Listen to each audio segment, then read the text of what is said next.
All right. So the last time that I was here and taught you a lesson, we were factoring and graphing higher degree polynomials, and it was all problems that you could factor by grouping, okay? So that's not always, do you have, can you take those off? That's not always the case, but every problem that we had, the last class that I taught, you could do factor by grouping. Remember, we had 4 terms, and you group the first 2 terms together, and you group the second 2 terms together. Remember that? It was 2 weeks ago, so a little over 2 weeks ago. But today, we're going to be graphing higher degree polynomials, but you're not going to be able to factor by grouping, okay? And then the next class, we're also going to be graphing higher degree polynomials that we're going to have to solve in a different way, okay? So let's call this factoring and graphing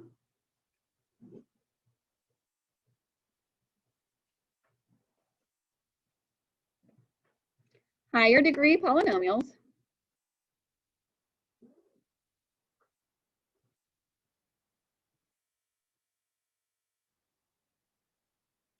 and in parentheses I'm going to put basic factoring. Again, we did this last class that I taught you, but you could not use basic factoring. We had to do factor by grouping.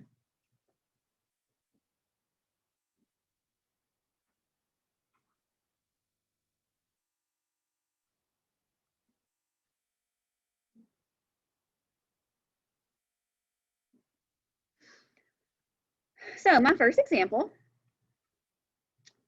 we are going to graph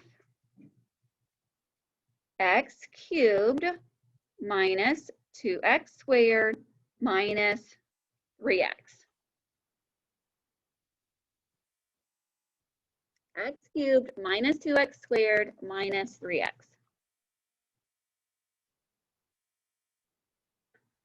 So first thing we want to do is we want to solve it, okay?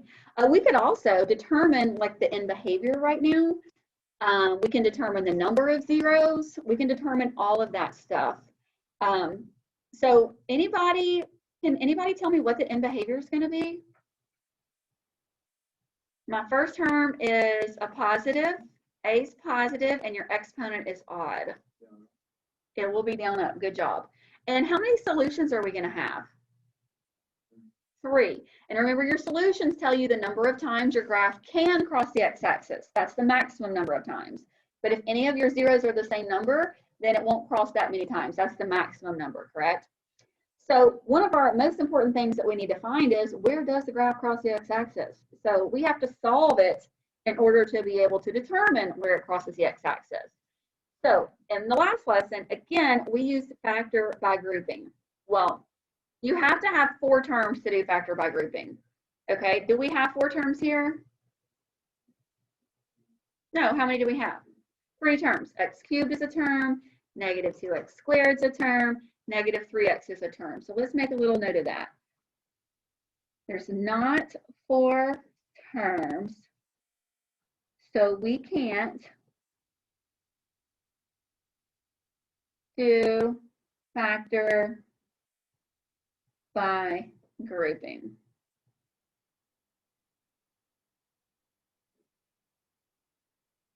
But hey, is there a greatest common factor? There is. Okay, well, let's factor that out and see what we have left, okay?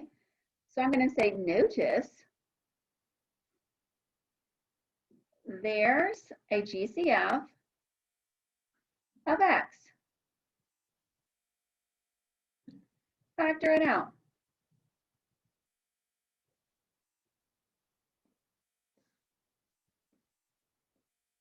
Greatest common factor of x. So we're going to factor it out. So to do that, we're going to factor out a GCF. We're going to put GCF outside of parentheses. And then we'll divide each term by the GCF to see what's left after we factor it out, right? We've done this a million times. So we'll factor each term by x. Basically, you're dividing each term by the GCF.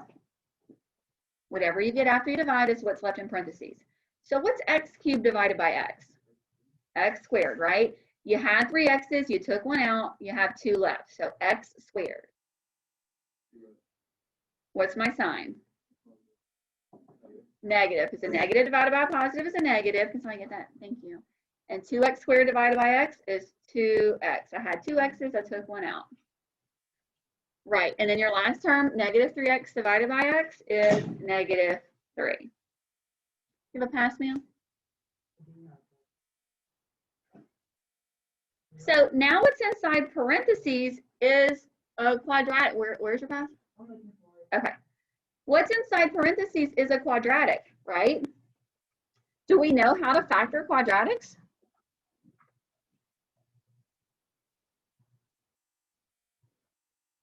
Yes, no, maybe. Don't we know how to factor a quadratic? When your highest degree is 2, that's a quadratic, right? T-chart, divide, and slide. We've known how to do that for a long time. So what's inside parentheses is a quadratic.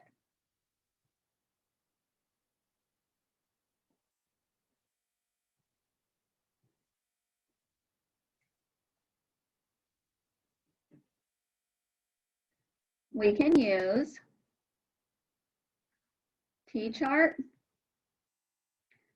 and divide and slide to factor.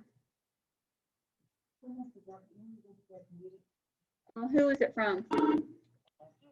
Yes? I do? Sure. You mean just from getting to school? Yeah. What time did you check in?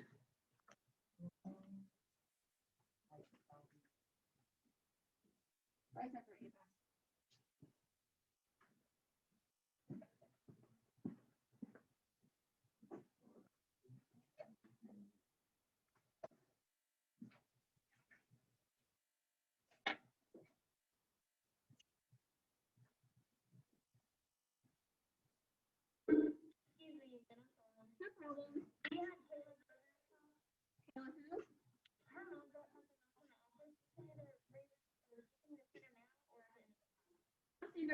Thank you. Thank you. What did you say? Oh.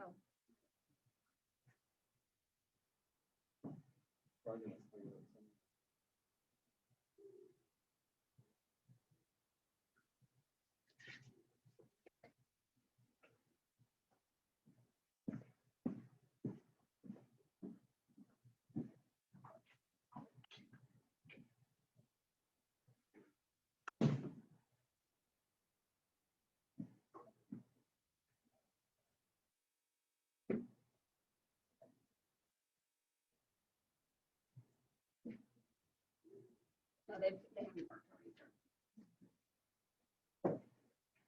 All right, T-chart, divide, and slide. So I know it's been a while since we've done that. So what is A equal to? 1. What is B equal to? -2. And what is C equal to? -3. Remember, we're not looking at the original problem anymore. We're looking at the quadratic inside parentheses. A is the coefficient of your quadratic term, B is the coefficient of your linear term, and C is the constant, right? Okay, so, and if you're new to me, you may have learned factoring a different way. There's like 6 different ways to factor quadratics. So if you liked the way that you know how to do it already and it's not the way that I do it, then you can do it your way, that's fine, all right? This is how I taught my class to factor quadratics. So we're gonna make a T-chart. On the left side, we want 2 numbers that multiply together to give you A times C. What is A times C in this case? -3. On the right side, you want 2 numbers to add together to give you B. And what is B? Well, what's B? -2.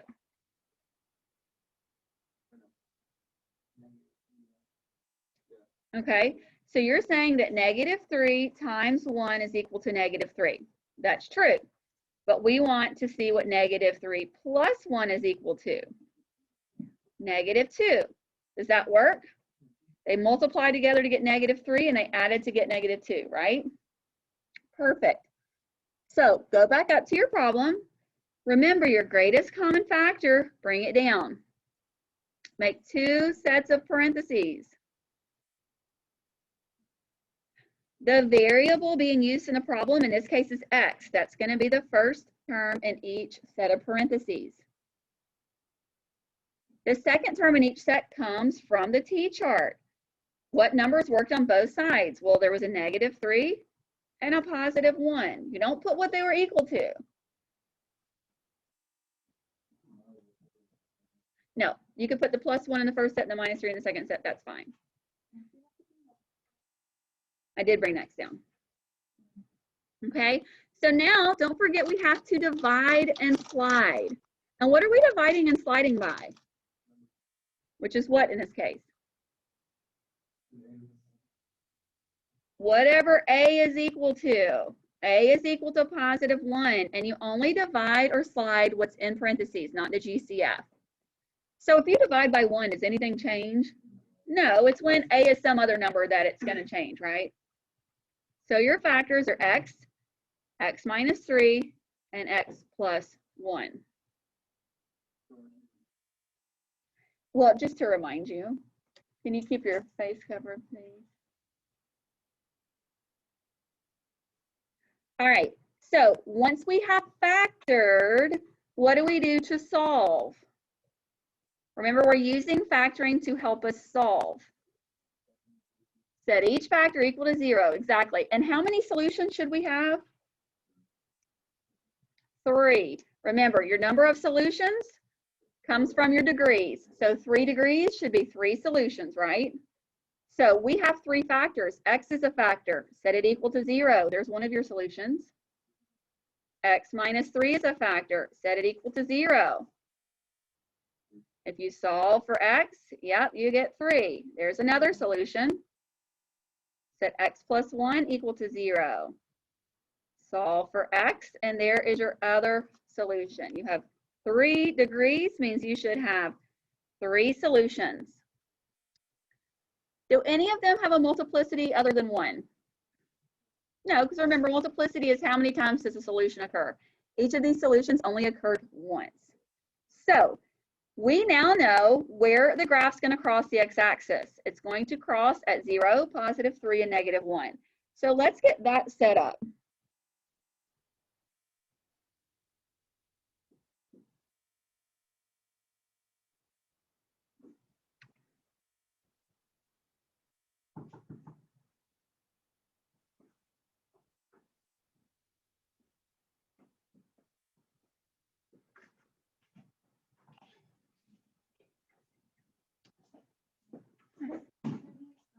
I'm sorry? No, I'm good for now. Thank you. I appreciate it. So my graph is going to intersect the x-axis when x is 0, when x is +3, and when x is -1.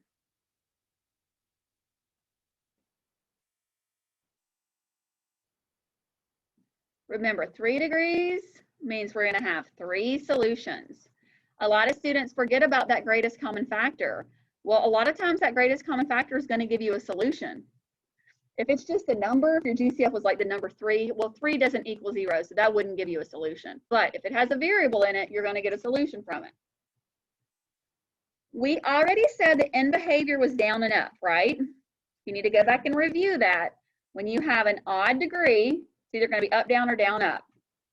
If it's an odd degree and A is positive, it's going to end on a positive note, meaning point up. It's going to start on a negative note, so down and up. So go to the left side of your graph, to the 0 to the far left, I'm going to do an arrow pointing down. The right side, I'm going to do an arrow pointing up. And then we have to draw something in between the zeros, right? I know it's been a while since I taught you, but remember, if your solution, your root, your 0, has an odd multiplicity, then your graph will cross over the x-axis at that 0, right? If your graph has an even multiplicity, it will bounce at that solution. So like say 0, x equals 0 occurred 2 times, it would, once we got to 0, it would bounce at 0, not cross over. But all of these solutions only occurred once. So they all have odd multiplicity. So our graph will cross the x-axis at each 0. So at -1, I'm going to cross over. I don't really know how high it's going to go, but I know it's going to come back down and get 0. I'm just sketching, okay? And then I know at 0, it's going to cross back over the x-axis, and then it will turn back up to get to that last 0. I don't know how low that minimum value is going to be unless I do more math. I'm just sketching those values, so I don't know. I could plug in like 2 into my problem and solve for y and get an ordered pair if I want, or I could plug in like 1.5 if I want to be more accurate, but we're just sketching. So I want to know exactly what your end behavior is and what your x-intercepts are. But what's in between the zeros, we're just sketching that part. Coolio? You may have a question? All right, example 2. Sorry, Kylan, EJ's not here to get the door.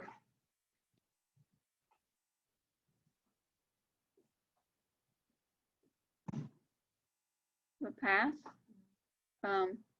You're like 30 minutes late. Can you come here, please? Where are you coming from? Why are you so late? All right, I gotta write you up for skipping if you don't want to pass.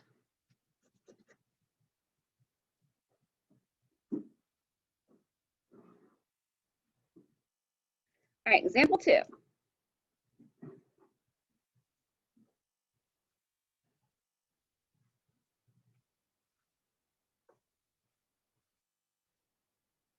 We have x cubed plus 7x squared plus 12x.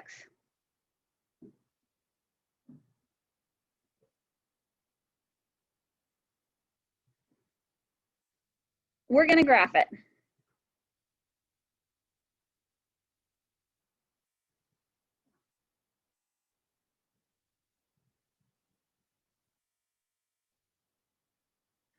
Okay, well, all right. First of all, what's the end behavior going to be?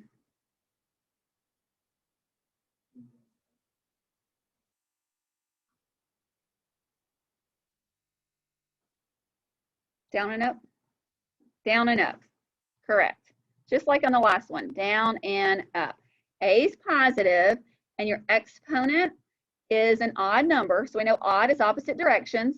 If it's odd and positive, it's down and up. If it was odd and negative, it would be up and down, right? Okay.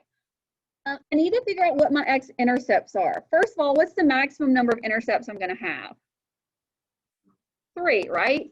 So 3 degrees tells me 3 solutions, or 3 zeros, or 3 roots, right? That doesn't mean it's going to cross all 3 times, because if any of my solutions have a multiplicity greater than 1, then it's not going to cross all 3 times, but a maximum of 3 times. If your graph crosses the x-axis more than 3, something's not right. Right, Michael? Right, Brian Franco? Right, Jamore? Everybody's head needs to be up, please. All right, and I'm going to be able to graph this using factor by grouping. Do I have 4 terms? No. If I don't have 4 terms, I can't do factor by grouping.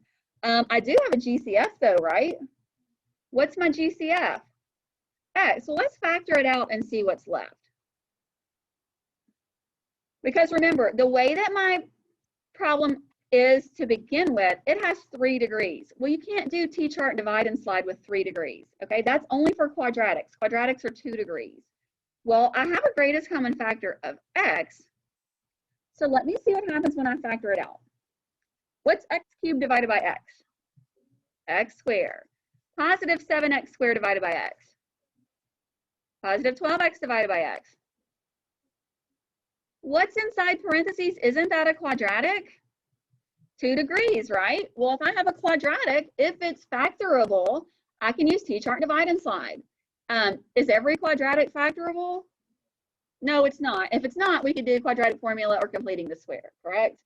But maybe it's factorable. So let's see. What is A equal to? 1. What is B equal to? And what is C equal to? 12. Okay, so make my little T-chart. I need 2 numbers that multiply together to give me A times C. What is A times C in this case? 12, positive. And I need two numbers that add together to give me B. And what is B? Positive 7. Any idea? I hear 3 and 4 and 6 and 2. 3 and 4, okay. They both multiply to give me 12, right? But they have to add to give me 7. And 3 plus 4 is 7. If I did 6 and 2, 6 times 2 is 12, 6 plus 2 is 9, that wouldn't work. 3 and 4 works. Or 6 plus 2 is 8, sorry. 6 plus 2 is 8. We need it to be 7. So go back up to your problem. Bring your greatest common factor down. It does not go away. Make 2 sets of parentheses. The variable being used in this problem is x, so that's the first term in each set of parentheses. And then you look at your t-chart. What numbers worked on both sides? Well, that was a positive 3 and a positive 4. Now, what would we be dividing and sliding by? A, which is 1. If we divide by 1, is that going to change anything? No, it's not. But if it was any other number and we forget to divide and slide by A, then it's not going to be correct, okay? So we don't need to divide and slide by 1. 3 divided by 1 is 3. 4 divided by 1 is 4. It doesn't change anything. So we are completely factored. So now what do we do to solve? Set each factor equal to 0. How many factors do I have? 3. X is a factor. Set it equal to 0. X plus 3 is a factor. Set it equal to 0. X plus 4 is a factor. Set it equal to 0. Wait, how many solutions am I supposed to have? 3, because there's 3 degrees. So 0 is a solution. Negative 3 is the solution. And you're correct, negative 4 is a solution.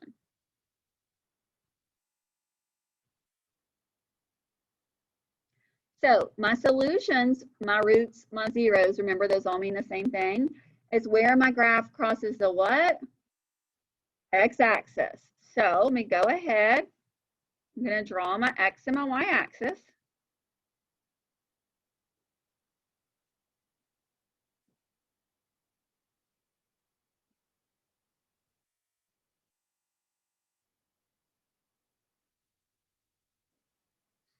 I know my graph is going to intersect the X-axis when X is 0, when X is negative 4, and when X is negative 3.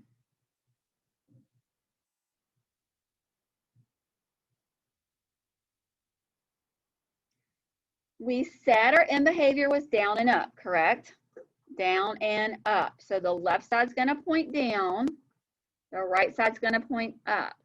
So go to the 0 that's furthest to the left, and we're going to do an arrow pointing down. Don't make it straight down. And then we're going to go to the 0 to the far right, and we're going to do an arrow pointing up.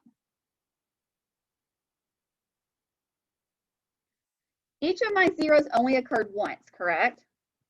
So we know, am I going to bounce at any of my zeros? No, they're all going to cross over and then come back, right? And then, so what's in between? I'm just sketching. I have to do more math if I want to know exactly. So I know at negative 4, I'm going to go up, and then I'm going to come back down and pick up the negative 3. And then between negative 3 and 0, I don't know really how low it's going to go. I don't know what that minimum value is going to be. I'm just sketching the middle parts. But I know it's not bouncing. It intersects and crosses over each 0 all the way across the x-axis. Right, Michael? Any questions about that? So all of the problems we're doing today in the notes are going to be like this. Remember our last class that I taught? All of the problems we factored by grouping, and we did that method. All the problems I'm teaching today, they're all going to have a GCF, and what's left inside parentheses, we're going to be able to factor. Now, when we have our test, you have to be able to look at the problem and say, okay, is this a factor by grouping? Is this the one that had a GCF, and I take that out, and then I can just do refactor the quadratic? Is this a sum of cubes or difference of cubes that I have to factor, which we haven't done yet? We'll do that next class. You'll have to determine, but today they're all like this. All right. So example 3, we have x cubed plus 3x squared plus 2x.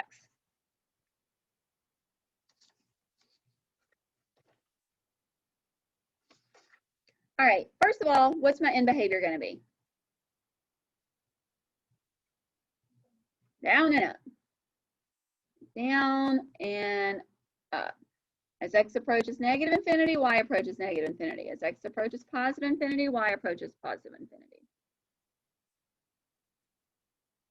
And we have 3 degrees, so that tells us we're going to have how many zeros or solutions or roots? 3, let's call it roots on this one. Roots, zeros, solutions, all means the same thing, doesn't it, Lakin? Yeah. All right, so let's figure out what are those roots or solutions or zeros.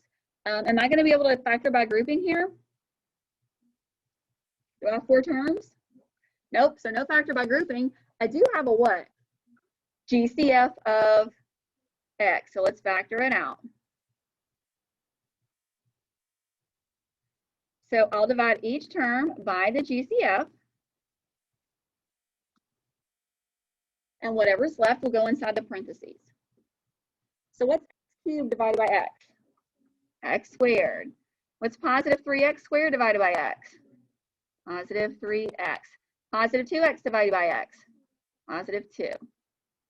What's inside is a quadratic, right? The highest degree is 2. Quadratics, we do t-chart, divide, and slide. Is everything factorable? No, but everything that I'm going to give you today will be factorable, okay? But if it's not, you could do quadratic formula or completing the square. So we're going to do t-chart, divide, and slide. What is A equal to? What is B equal to? And what is C equal to? Hawk, head up, please. Like, and pay attention to me. So my t-chart, I need 2 numbers that multiply together to give me A times C. What is A times C in this case? 2, positive 2. And I'll need 2 numbers that add together to give me B, which is positive 3. Okay, let's see. 2 times 1 does equal 2, and 2 plus 1 does equal 3. Boom. So now we know it's going to go in our factors. So go back to the problem, bring your GCF of x down, make 2 sets of parentheses. The variable being used is x in this problem. Is it always going to be x? No. If it's an m, put an m. If it's a k, put a k. But in this case, it's an x. Your numbers come from the t-chart. What numbers worked on both sides? Well, a positive 2 and a positive 1 did. A lot of y'all still make the mistakes of putting the 2 and the 3. That's not correct. That's going to get you the wrong answer.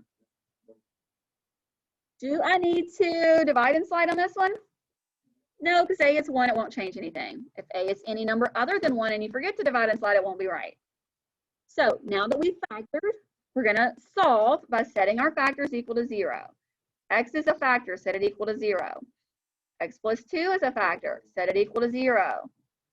X plus 1 is a factor, set it equal to 0. How many solutions, roots, zeros are we supposed to have? 3. Am I going to have 3? What's one of them? Just give me one of them. 0. You're right. X equals 0 is a solution. I didn't even have to solve anything, right? Negative 2, because when I subtract 2 from both sides, x is negative 2. So that's another solution.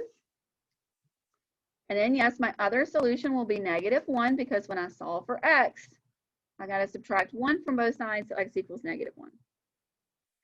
And what do those solutions tell me about my graph again?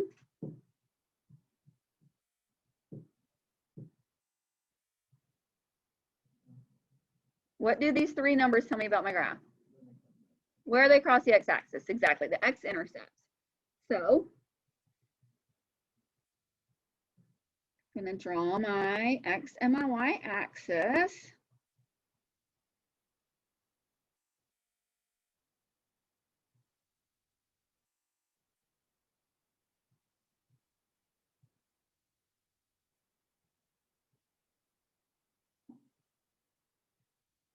I know my graph's going to cross the x-axis at 0, at negative 2, and at negative 1. We know the end behavior is down and up. This is why we learned the end behavior, because when we're sketching a graph, we can do less math if we know what the ends are going to look like. We know the left side, the graph's going to point down, and the right side, the graph's going to point up. Was my multiplicity for any of my zeros anything other than 1? No. If my multiplicity was 2 at any of the zeros, I would bounce at that 0, right? But it's 1, so an odd multiplicity means your graph will cross over the x-axis at that 0. So none of them are going to bounce. I don't know exactly how high or high low they're going to go in between any of the zeros. I'm just sketching, so this is good enough.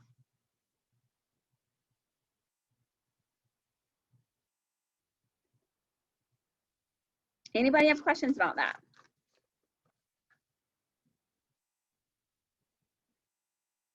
Okay, I'm going to let you do one on your own before I give you the assignment. Now we'll be walking around to check your work. Okay, no questions. I want to see how you factored, solved, and your graph. Just like I'm going to want to see on your assignment, okay? So example 4, you're completing on your own. Just like the 3 previous problems.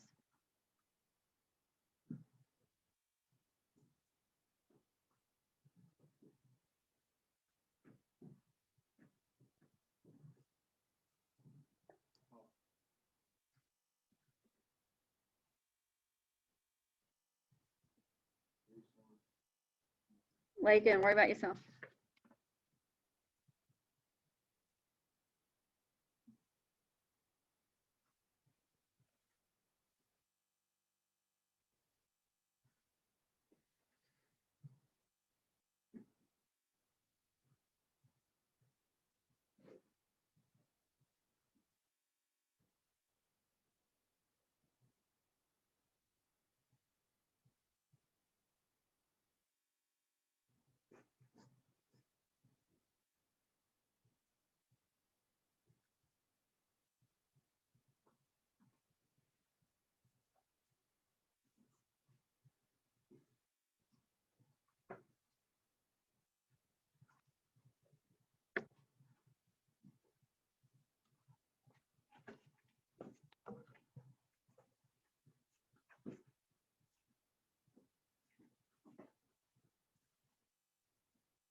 Right, so what is the end behavior going to be here?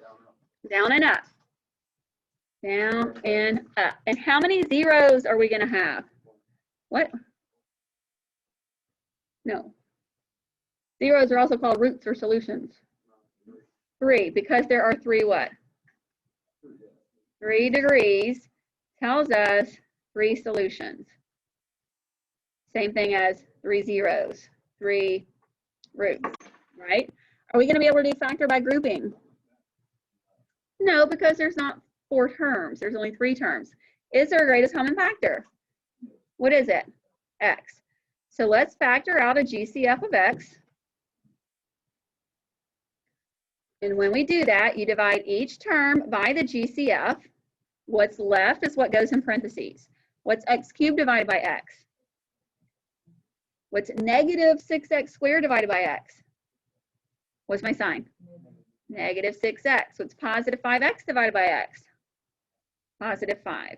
So what's inside the parentheses is a quadratic because the highest degree is 2, right? Quadratic is when you use t-chart and divide and slide. We could not have used that on this cube. If this was original problem was cubic, 3 degrees. You don't use a t-chart and divide and slide on a cubic polynomial, on a quadratic polynomial. All right, so what is A equal to? 1. What is B equal to? And what is C equal to? 5. So in our t-chart, we need 2 numbers that multiply together to give you A times C. Well, what is A times C? Positive 5, because 1 times 5 is 5. On the right side, you need the same 2 numbers to add together to give you B. In this case, B is negative 6. Okay, let's see. Negative 5 times negative 1 is positive 5. And negative 5 plus negative 1 is negative 6. That works, right? Okay, so bring your GCF down. Make your 2 sets of parentheses. The variable being used in this problem is x, so that's the first term in each set. The second term comes from the t-chart. The 2 numbers that worked on the left side and the right side were negative 5 and negative 1. Will I need to divide and slide on this problem? No, because A is 1. If A was any number other than 1, we would have to divide and slide, okay? So once I've determined that, now I can solve. I have 3 factors. X is a factor, x minus 5 is a factor, x minus 1 is a factor. Set each factor equal to 0, and then solve to find your solutions. X equals 0, there's no solving to do. That's one of my solutions, my roots, my zeros. X minus 5, if I add 5 to both sides, I get a second solution of x equals 5. And then my last factor, if I add 1, I get x equals 1. That is my third solution. 3 degrees, 3 solutions, right? If it was 4 degrees, I would have 4 solutions. If it was 5 degrees, I would have 5 solutions. Some of them may repeat. That's okay. Okay, so now I know enough that I can sketch my graph. My graph is going to cross the x-axis 3 times. It's going to cross at 0, it's going to cross at 1, and it's going to cross at 5. So I'm going to have x-intercept at 0, positive 1, and positive 5. We said the end behavior was down and up. If you still don't know those end behaviors, you need to go back and rewatch the video on that because you've got to know that to graph. So go to your 0 furthest to the left, do an arrow coming down. Go to your 0 furthest to the right, we have an arrow coming up. Is my graph going to bounce at any of these zeros? No, it only bounces if the multiplicity is an even number.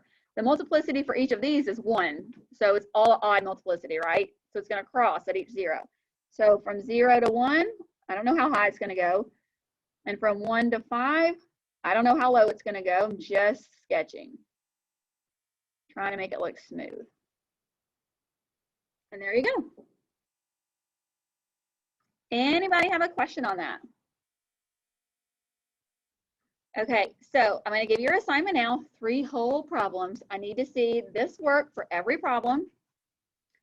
And then for the particular class I'm recording this in, only about 5 or 6 of you turned in any work from the previous 10 days. So if you finish this, then most of you owe me something. You need to work on that. I do not want to see phones until this is completed. Once this is completed, I know you need to see your phone to look at assignments from when I was absent, if you missed them. But until this assignment that I'm getting ready to give you is completed, I don't want to see a phone, okay? All right, so I'm in the video, and then I will post the assignment.